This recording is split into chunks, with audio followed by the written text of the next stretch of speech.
अस्सलाम वालेकुम दोस्तों, क्या हाल है? ठीक हो दोस्तों? सब तो पहले ਅਸੀਂ ਉਹਨਾਂ ਦੋਸਤਾਂ ਦਾ ਸ਼ੁਕਰ ਅਦਾ ਕਰਨੇ ਆ ਜਿਹੜੇ ਸਾਡੇ ਵੀਡੀਓ ਨੂੰ ਵੇਖ ਰਹੇ ਹਨ ਔਰ ਸਾਡੇ ਲਾਈਕ ਕਰ ਰਹੇ ਹਨ, ਕਮੈਂਟਸ ਕਰ ਰਹੇ ਹਨ।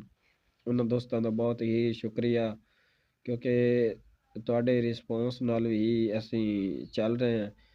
ਬਾਕੀ ਸਾਡਾ ਕੰਮ ਜਿਹੜਾ ਹੈ ਉਹ ਸਦਕਾ ਜਾਰੀਆ ਔਰ ਫੀ ਸਬੀਲਿਲ੍ਲਾਹ। ਅਸੀਂ ਇਹਨੇ ਕਿ ਅਸੀਂ ਕਾਮਯਾਬ ਹੋ ਕੇ ਤੇ ਨਾਲ ਸਾਡੇ ਵੀਡੀਓ ਵੇਖਣ ਵਾਲੇ ਦੋਸਤ ਅਬਾਬ ਵੀ ਕਾਮਯਾਬ ਹੋਣ। ਸਭ ਤੋਂ ਪਹਿਲੇ ਤੁਸੀਂ ਉਸ ਬੰਦੇ ਨੂੰ ਫਾਲੋ ਕਰੋ, ਉਸ ਨੂੰ ਲਾਈਕ ਕਰੋ, ਉਸ ਨੂੰ ਤੁਸੀਂ ਆਪਣੇ ਵੀਡੀਓ ਵੇਖੋ ਜਿਹੜਾ ਬੰਦਾ ਖੁਦ ਕੰਮ ਕਰ ਰਿਹਾ ਹੈ ਔਰ ਕਾਮਯਾਬ ਹੈ। ਨਾ ਕਿ ਜਿਹੜਾ ਐਵੇਂ ਵੀਡੀਓ ਬਣਾ ਕੇ ਜਨਾਬ ਤੇ ਕਾਮਯਾਬ ਜਿਹੜਾ ਹੈ ਹੀ ਨਹੀਂ, ਉਹ ਗਲਤ ਗਾਈਡ ਕਰਕੇ ਤੇ ਇਹਨੂੰ ਲੋਕਾਂ ਦਾ ਨੁਕਸਾਨ ਕਰਦਾ।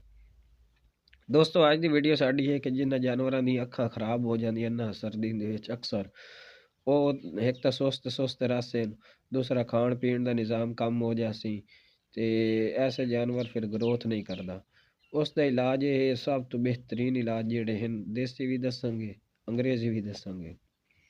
ਅੱਛਾ, ਉਸ ਵਾਸਤੇ ਤੁਸੀਂ ਸਭ ਤੋਂ ਪਹਿਲੇ ਚੀਨੀ ਲੈ ਲਓ। ਉਹ ਮੂੰਹ ਦੇ ਵਿੱਚ ਚਬਾਵਣੀ ਹੈ ਚੀਨੀ, ਯਾਨੀ ਕਿ ਉਹ ਚਬਾ ਕੇ ਜਿਸ ਤਰ੍ਹਾਂ ਟਾਈਪ ਅਸੀਂ ਥੁੱਕ ਸੱਟਦੇ ਹਾਂ ਨਾ ਜਾਂ ਥੁੱਕਦੇ ਹਾਂ, ਇਸ ਤਰ੍ਹਾਂ ਉਹਦੀ ਅੱਖ ਦੇ ਵਿੱਚ ਨਾ ਤੁਸੀਂ ਇਹ ਥੁੱਕਣਾ ਔਰ ਚੀਨੀ ਦਾ ਉਹ ਜਿਹੜਾ ਬਰੀਕ ਬਰੀਕ ਲਬਾਬ ਹੈ ਨਾ ਉਹ ਅੱਖ 'ਚ ਪਾ ਦੇਣਾ। ਅਗਰ ਤੇ ਉਹਦੇ ਨਾਲ ਨਹੀਂ ਠੀਕ ਹੁੰਦਾ, ਫਿਰ ਤੁਸੀਂ ਪਿਆਜ਼ ਵਸਲ ਦੀ ਸਲਾਈ ਬਣਾਉਣੀ ਹੈ ਸੁਰਮੇ ਨਾਲ। ਜਿਸ ਤਰ੍ਹਾਂ ਸੁਰਮੇ ਦੀ ਸਲਾਈ ਹੁੰਦੀ ਇਸੇ ਤਰ੍ਹਾਂ ਪਿਆਜ਼ ਔਰ ਵਸਲ ਦੀ ਸਲਾਈ ਬਣਾ ਕੇ ਉਹ ਉਹਦੀ ਅੱਖਾਂ ਦੇ ਵਿੱਚ ਫੇਰਨੀ, ਤਾਂ ਕਿ ਜਿਹੜਾ ਕੋਈ ਗੰਦਾ ਪਾਣੀ ਹੈ ਜਾਂ ਜਿਹੜਾ ਕੋਈ ਮਸਲਾ ਮਸਾਇਲ ਹੈ ਉਹ ਸਾਰਾ ਖਤਮ ਹੋ ਜਾਵੇ। ਉਸ ਤੋਂ ਬਾਅਦ ਤੁਸੀਂ ਦੂਸਰਾ ਇਲਾਜ ਕਿਹੜਾ ਕਰ ਸਕਦੇ ਹੋ, ਪੋਲੀਫਿਕਸ ਕਰੀਮ ਆਪਣੇ ਜਿਹੜੇ ਇਨਸਾਨਾਂ ਵਾਲੀ ਹੈ ਉਹ ਅੱਖਾਂ ਦੇ ਵਿੱਚ ਵੀ ਪਾ ਸਕਦੇ ਹੋ।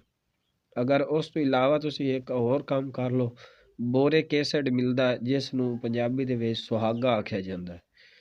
ਸੁਹਾਗਾ ਵੀ ਆਖਿਆ ਜਾਂਦਾ ਹੈ ਔਰ ਬੋਰਿਕ ਐਸਿਡ ਵੀ ਆਖਿਆ ਜਾਂਦਾ ਹੈ। ਇਹ ਤੁਹਾਨੂੰ ਪੰਸਾਰ ਤੋਂ ਵੀ ਮਿਲ ਜਾਸੀ ਔਰ ਤੁਹਾਨੂੰ ਜਾਨਵਰ ਵਾਲੇ ਸਟੋਰ ਤੋਂ ਵੀ ਮਿਲ ਜਾਸੀ।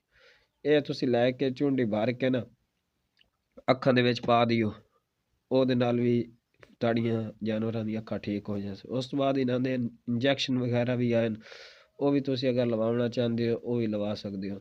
ਲੇਕਿਨ ਬੋਰਿਕ ਐਸਿਡ ਵਾਲਾ ਵੀ ਕੰਮ ਬਹੁਤ ਜ਼ਬਰਦਸਤ ਹੈ। ਇਹਦੇ ਵਿੱਚ ਤੁਸੀਂ ਪਾਣੀ ਵੀ ਅੱਧੀ ਚਮਚੀ 1 ਲੀਟਰ ਪਾਣੀ ਵਿੱਚ ਮਿਕਸ ਕਰਕੇ ਸ਼ਾਵਰ ਦੀ ਮਦਦ ਨਾਲ ਵੀ ਇਹਨਾਂ ਦੀਆਂ ਅੱਖਾਂ 'ਚ ਪਾ ਸਕਦੇ ਹੋ। ਤੇ ਦੋਸਤੋ ਅਸੀਂ ਉਹ ਹੀ ਤੁਹਾਨੂੰ ਦੱਸਾਂਗੇ ਜਿਹੜਾ ਅਸੀਂ ਖੁਦ ਕਰਾਂਗੇ।